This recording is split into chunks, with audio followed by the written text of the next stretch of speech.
Очередной удар по журналистам нанесли оккупационные власти полуострова. Обыски прошли в домах 7 крымских корреспондентов. Задержали дуаена крымской журналистики, многолетнего автора газет «Зеркало недели» и «День» Миколу Семену, которого обвиняют в экстремизме. Ему грозит до 5 лет тюрьмы. Среди задержанных оказались Руслана Люманова и Линьяра Абибулаева. Всех троих отпустили после допроса. Пророссийские власти считают их сотрудниками проекта «Радио Свобода. Крым. Реалии».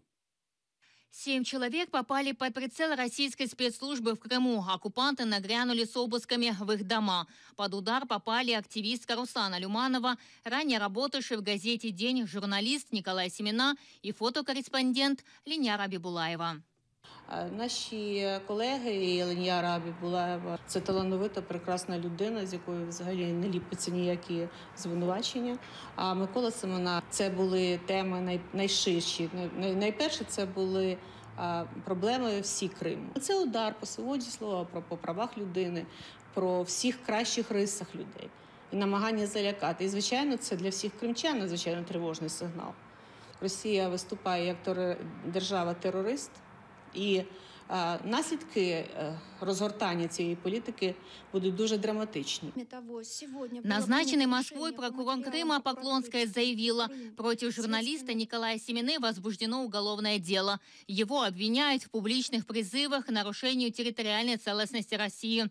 Якобы в его компьютере нашли статьи про активистов гражданской блокады Крыма.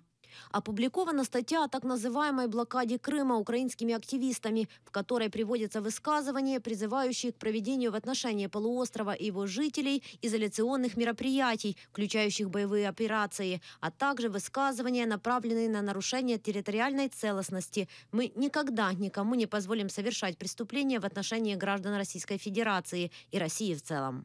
Линьяру Абибулаеву и Руслану Люманову вызвали в ФСБ в качестве свидетелей в деле против Николая Семены.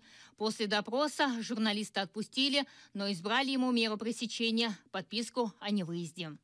До 2 часов сегодня продолжался допрос, примерно с 12 часов до 2. У ФСБ говорит о том, что он распространил в интернете статью под названием «Блокада. Необходимый первый шаг к освобождению Крыма» на сайте Крым Реалии. Семена вину не признал, ни о каких публичных заявлений он, как он говорит, не делал, не публиковал и так далее. Может быть, была какая-то частная переписка, в которой он делился своими мыслями и так далее. Оккупационная власть уничтожает остатки независимой журналистики в Крыму, считают в Министерстве информационной политики Украины. МИД призывает МИД Украины, международные организации и представителя ОБСЕ по вопросам свободы СМИ отреагировать на обыски. То, в принципі, всі вже в курсі. Яка буде реакція? Ми чекаємо достатньо жорсткої реакції, адже розуміємо, що сьогодні російська пропаганда доводить всьому світу, що правопорушень в Криму немає, що всі жителі Криму щасливі в своїй рідній гавані. І ми розуміємо, що така інформація, вона вкрай потрібна для того, щоб створювати реальну картину в Криму. Треба поширювати і робити санкції по відношенню до Російської Федерації більш жорсткими. Оккупационный прокурор Поклонская сообщила, готовит материалы в Генеральную прокуратуру России и Роскомнадзор, чтобы Крым Реалии блокировали на территории России. А украинская прокуратура Автономной Республики Крым открыла 2 уголовных производства по фактам незаконного проведения обыска у Линьяры Абибулаевой и Николая Семены. За это Поклонской и сообщникам грозит до 5 лет тюрьмы.